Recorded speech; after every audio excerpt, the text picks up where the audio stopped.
Bonjour, bonjour à toutes et à tous et bienvenue dans Histoire de famille.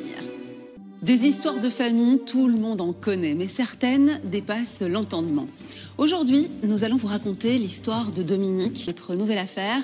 J'ai le plaisir de recevoir aujourd'hui l'une de nos spécialistes en histoire judiciaire écrite. Bonjour Sabrina. Merci de nous avoir rejoints sur le plateau d'Histoire de famille.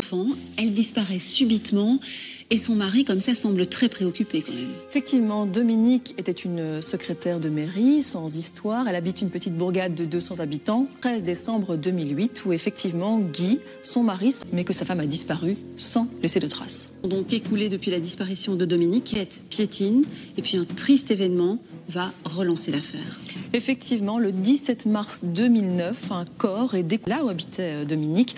Le corps est découvert le long du terre. Et j'imagine que c'était à la gendarmerie alors qu'incombe la lourde tâche d'aller avertir la famille et d'aller très vite chez Guy, le mari de Dominique. Apparemment, il est effondré en apprenant qu'on a retrouvé le corps de sa femme et réalisé. Et Guy, ce personnage central que de nombreux éléments semblent incriminer finalement. Oui, alors Guy, c'est plutôt ce qu'on appelle le gars du coin. Il a toujours vécu dans les environs. Il vient quand même beaucoup de temps au chômage. C'est vrai qu'il a été quand même employé communal dans les villes aux alentours, mais depuis 10 ans, il est sans emploi.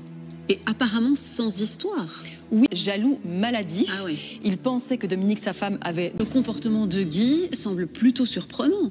Oui, et alors il a une explication pour tout, Guy.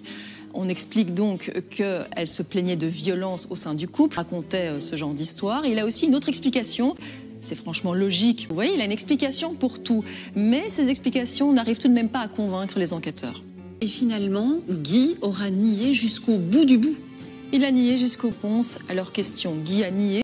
Dominique a été tuée. Tout ce qu'on sait, c'est qu'elle vivait dans la terreur. Ça, c'est une certitude. Alors Guy partira. Votre éclairage et toutes ces précisions sur cette incroyable affaire de famille. D'autres histoires dès demain sur RTL TVI. Merci à vous. Je vous embrasse.